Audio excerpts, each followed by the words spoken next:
दोस्तों, so called super power जो है वो चीन के आगे नतमस्तक हो गया और इसकी बानगी आपने डोनाल्ड ट्रंप के चीन दौरे के दौरान आई उनकी तस्वीरों और तमाम सारी खबरों के आसरे आपने जान लिया होगा, समझ लिया होगा। मैं बताऊंगा उससे जुड़ी एक दो बहुत इंपॉर्टेंट तस्वीरें हैं, ताज़ा तस्वीरें हैं, वो मैं आपको दिखाऊंगा कि कैसे डोनाल्ड ट्रंप ने वहां भी अपनी जाहिलियत का मुजाहिरा किया।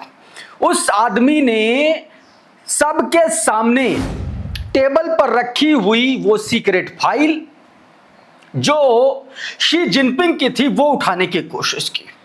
अभी वो तस्वीर आपको दिखाऊंगा। आपको बताऊंगा कि लेबनान के मोर्चे पर इजराइल के सैनिक किस तरीके से हिजबुल्लाह गाजर मूली की तरह काट रहा है इन द सेंस कि जो उसके एफपीवी ड्रोन्स है ना, फाइबर ऑप्टिकल केबल से लैस, वो ड्रोन सीधे तौर पर इजराइल के लिए, इजरायली सैनिकों के लिए कब्रगाह बन रहे हैं, मौत का सबसे बड़ा सबब बन रहे हैं। और इतना बड़ा झटका 2023 से अब तक आईडीएफ के सैनिकों ने खाया नहीं है जिस तरीके से झटके साउथ लेबनान में इजरायली सैनिक खा रहे हैं। उससे जुड़ी भी आपको तस्वीरें और भी दिखाऊंगा। कुछ हमले किए हैं कि कैसे मार्कवा टैंक उड़ाया, किस तरीके से एक तरीके से स्टाफ सार्जेंट को मौत के घाट उतारा मोटार हमले में, वो तमाम सारी तस्वीरें मैं आपको दिखाने की कोशिश करूंगा। लेकिन सबसे पहले खबर यहीं से शुरू करता हूं। सबसे पहले जरा इस खबर को देखिए। यह खबर बताती है कि दरअसल लेबनान में किस तरीके से हिजबुल्लाह हमले कर रहा है। मतलब आप समझिए कि एक दिन में हिजबुल्लाह ने 17 आईडीएफ पर 17 हमले किए हैं और कहर बरपाया है, लिटरली कहर बरपाया है। खबरें बता रही हैं कि इस ऑपरेशन में दोस्तों हिजबुल्लाह ने दर्जनों rocket launcher, FPV drones, missile और रॉकेट दागे हैं। और इसमें बिन्त जुबैल से लेकर के साउथ लेबनान के कई ऐसे इलाके हैं जहां पर आईडीएफ ने अपने ठिकाने बना रखे थे और उनको तहस नहस किया है और कई इजरायली सैनिकों को हताहत किया है। अब कुछ तस्वीरें आपको दिखाता हूं, जरा ये तस्वीर देखिए। ये इजराइल का सबसे तगड़ा, सबसे अत्याधुनिक टैंक माना जाता है मरकावा टैंक को निशाना बनाया, फिर इजरायली सैनिकों को निशाना बनाया और फिर आयरन डोम सिस्टम को निशाना बनाया। ये तस्वीरें दरअसल जो दिखा रही हैं कि साउथ लेबनान में हिजबुल्लाह किस तरीके से आईडीएफ पर भारी पड़ रहा है। दूसरी तरफ अमेरिका में हिजबुल्लाह के डिसआर्ममेंट को लेकर के बैठक चल रही है। उस बैठक में क्या कुछ हुआ अभी मैं आगे बताऊंगा, लेकिन उससे पहले एक और ये तस्वीर देखिए। ये किस तरीके से मरकावा टैंक को उड़ाया, ग्लोबल अपडेट का ये ट्वीट। टैंकर को उड़ाया है, माफ कीजिएगा, इजरायली टैंकर है, उस पर हमला किया है। और ये उससे जुड़ी तस्वीर, प्रेस टीवी के हवाले से ये खबर। कुछ और तस्वीरें आपको दिखाने की कोशिश करता हूं कि किस तरीके से हिजबुल्लाह लगातार भारी पड़े। एक और ये वीडियो देखिए। ये दोस्तों 19-17 ऑपरेशन में से एक का ये फुटेज है जिसमें आप साफ तौर पर देख पा रहे हैं कि हिजबुल्लाह ने किस तरीके से अटैक किया है। वसीम जैदी लिख रहे हैं कि हिजबुल्लाह ने घोषणा की है कि उसने दक्षिणी लेबनान में इजरायली सेना के ठिकानों, सैनिकों और सैन्य वाहनों के खिलाफ कुल 17 अभियानों को अंजाम दिया है। यह हिजबुल्लाह की तरफ से दावा किया गया है। अब जरा ये छोटा सा अपडेट देखिए। ये जो अपने न्यूज नेशन चैनल है उसकी खबर है जिसमें बताया गया कि हिजबुल्लाह दक्षिणी लेबनान में बड़ा हमला किया और मरकावा टैंक पर हमला किया है। सीमा पर बड़ा हमला किया है। देखिए, हिजबुल्लाह ने ड्रोन से मारकुरा टैंक को निशाना बनाया और खिरबत अल मनारा के पास टैंक तबाह करने का वीडियो बाकायदा जारी किया।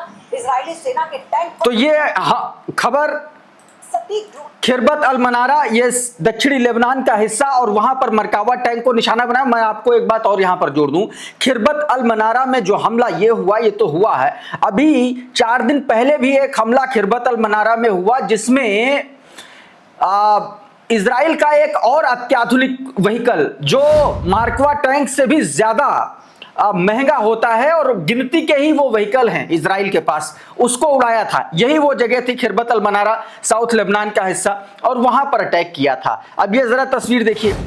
ये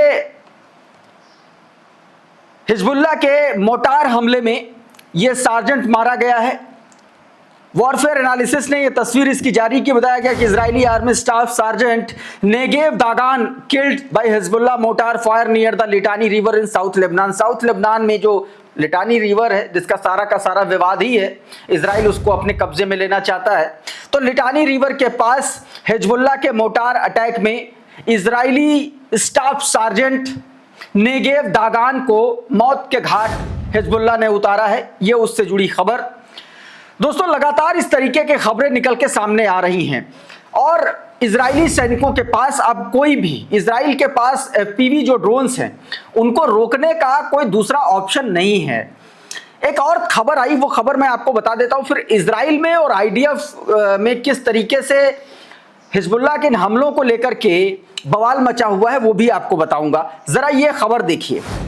बताया यह गया कि हिजबुल्लाह के ड्रोन हमलों से बचने के लिए इजरायली सेना ने दक्षिणी लेबनान में अपने सैनिक ठिकानों को चारों ओर से जाल लगाना शुरू कर दिया है।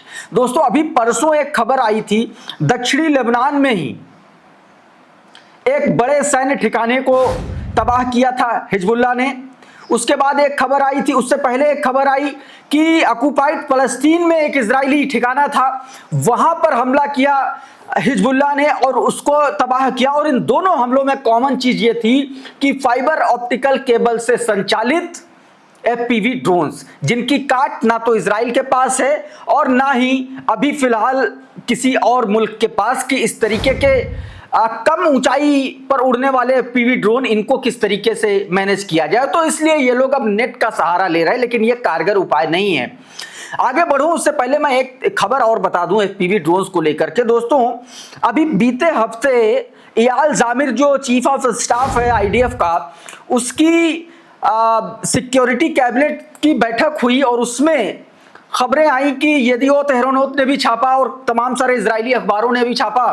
उसमें यह बताया गया, उसने ये दावा किया कि लगातार जो है साउथ लेबनान में FPV ड्रोन के जो हमले बढ़ रहे हैं उसके लिए हमको कुछ उपाय करना पड़ेगा, कोई उपाय नहीं है। तो ये खबर उसके बाद आई कि इजराइल जो है अब FPV ड्रोन बनाने की फैक्ट्री स्टैब्लिश करेगा और वहां से IDF के ही कुछ एक तरीके से मतलब सेना से ही जुड़े कुछ ऐसे लोगों को, ऐसे वैज्ञानिकों को, इजरायली वैज्ञानिकों को शामिल कराया जाएगा जो जल्दी से जल्दी इस फैक्ट्री को एस्टैब्लिश करें और FPV ड्रोन बनाएं ताकि उसी तरीके से हिजबुल्लाह पर हमला किया जा सके। यह खबर आई।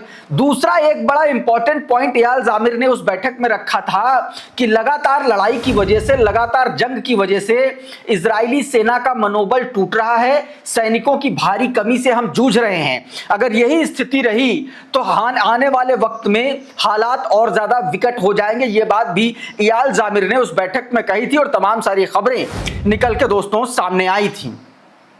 इस बीच बेंजामिन नेतन्याहू मान नहीं रहा है, इजराइल मान नहीं रहा है। तमाम सारी डिप्लोमेसी की कोशिशों के बावजूद ट्रंप और ईरान एक टेबल पर नहीं आ पा रहे हैं और नहीं आ पा रहे हैं। इसके पीछे की एक बड़ी वजह बेंजामिन नेतन्याहू और इजराइल को बताया जा रहा है।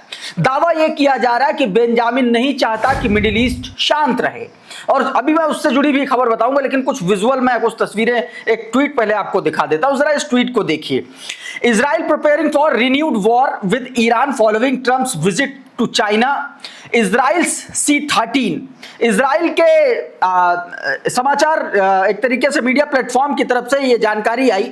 बताया गया कि official estimate potential window for US military could open as soon as tomorrow until state of world cup. IDF expected to be involve in hostilities resume. सीधे तौर पर दोस्तों ये जानकारी इसमें दी गई है कि इजराइल जो है वो ईरान पर दोबारा हमला करने की तैयारी कर रहा है और किस तरीके का हमला होगा, चाइना विजिट के बाद क्या कुछ होने वाला है, ये इसमें जानकारी दी गई है। मैं आपको इसका हिंदी तर्जुमा भी बताने की कोशिश करता हूं। देखिए इसमें क्या बताया गया कि इजराइल और अमेरिका के संभावित नए युद्ध की तैयारियों की बात चल रही है। कहा गया कि इजराइल में सुरक्षा अधिकारियों का मानना है कि ट्रंप के चीन से लौटने के बाद सैन्य कार्रवाई के लिए संभावित विंडो खुल सकता है। यह विंडो आज से कल शुरू हो सकती है और फीफा वर्ल्ड कप शुरू होने तक जारी रह सकती है। इस दौरान अमेरिकी सेना भी शामिल हो सकती है। हालांकि स्पष्ट नहीं है कि अमेरिका पूर्ण युद्ध में शामिल होगा या केवल सीमित हमला करेगा, यानी कि हमलों की तैयारी हो चुकी है। अच्छा, इससे पहले देखिए किस तरीके से बेंजामिन नेतन्याहू ने गेम खेला है। अचानक से एक खबर आती है कि अचानक से ये खबर आई और कहा गया कि 26 मार्च को बेंजामिन नेतन्याहू ने चोरी छुपे से यूएई का दौरा किया। अब यूएई को इस जंग में घसीटने का सीधा सीधा मतलब है कि हमेशा के लिए मिडिल ईस्ट को एक तरीके से अशांत कर देना, हमेशा के लिए जंग की जड़ डाल देना, यह माना जा रहा है। और इसी खबर को लेकर के एक और खबर आई, ये बताया, देखिए जरा, रेयान रोज़बियानी का ट्वीट, और ये ट्वीट, इसमें जो दावा किया गया है, अगर ये दावा सच माना जाए ना, तो आप ये समझ लीजिए कि एक बड़ी और लंबी जंग और दुनिया भर में महंगाई, एनर्जी क्राइसिस का एक तरीके से सबसे बड़ा और सबसे भीषण स्वरूप देखने को मिलेगा। इस ट्वीट को समझिए। रिपोर्ट्स के मुताबिक यूएई के लग्जरी विमान एविएशन कंपनी रॉयल जेट का बोइंग 737 रजिस्ट्रेशन AFRJF बीती रात, मतलब कल 10:15 पर तेल अवीव के बेन गुरियन एयरपोर्ट पर उतरा। यूएई क्या लग्जरी एविएशन का बेन गुरियन एयरपोर्ट पर उतरा। बताया गया कि विमान कुछ समय बाद अबू धाबी लौटा और फिर सुबह 7:42 ET पर दोबारा तेल अवीव के लिए रवाना हुआ। रॉयल जेट किसकी है? रॉयल जेट आंशिक रूप से यूएई की प्रेसिडेंशियल फ्लाइट अथॉरिटीज के साथ जुड़ी मानी जाती है, वही इकाई जो सीधे यूएई राष्ट्रपति कार्यालय की उड़ानों को संचालित करती है। बेसिकली इशारा यह है, संकेत यह है कि यूएई के बड़े ऑफिशियल इजराइल गए और फिर इजराइल से आए। यह बात दोस्तों कही जा रही है, बताया जा रहा दोस्तों। तो मतलब सीधा सीधा यह है कि अगर इस तरीके के घटनाक्रम हो रहे हैं तो आने वाले वक्त में टेंशन कम नहीं होगी, टेंशन और ज्यादा बढ़ेगी। इस बीच डोनाल्ड ट्रंप का एक बयान आया, एक इंटरव्यू दिया उसने फॉक्स न्यूज में।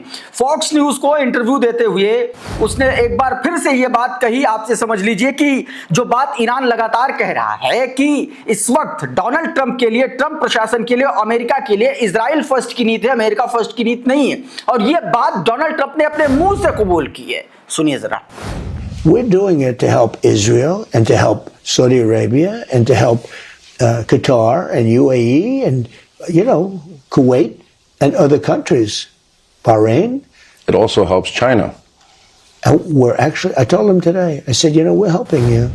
इसमें साफ साफ कहा है, we are doing it to help Israel. बताया गया कि हम ये सब कुछ जो कर रहे हैं इजराइल की मदद करने के लिए कर रहे हैं, and to help Saudi Arabia and to help Qatar and UAE and Kuwait and other countries, Bahrain. मतलब बेसिकली अपने आप को मिडिल ईस्ट का जिल्ले इलाही बनाने की कोशिश एक तरीके से बात कहता हुआ यह आदमी नजर आ रहा है। मतलब दूर दूर तक अमेरिका का इसमें कोई इंटरेस्ट नहीं है। ये बात इसमें दोस्तों कही गई है। ये ट्वीट सुलेमान अहमद ने अपने ट्विटर हैंडल से किया था। एक और खबर चाइना से जुड़ी हुई, जरा ये खबर देखिए। बताया गया कि इजराइल लेबनान सीजफायर टॉक्स, माफ कीजिएगा, ये खबर जो है ये अपने आप में जो चाइना में जो बातचीत चल रही है ट्रंप की और उसकी, दूसरी तरफ एक बातचीत अमेरिका में चल रही है और अमेरिका में बातचीत चल रही है लेबनान को लेकर के, लेबनान के मोर्चे पर जंग की समाप्ति को लेकर के। बताया गया कि इजराइल लेबनान सीजफायर के बीच में बताया गया कि वॉशिंगटन में तीसरा दौर खत्म हुआ है और हिजबुल्लाह के हथियार छोड़ने पर जो है बहस हुई है।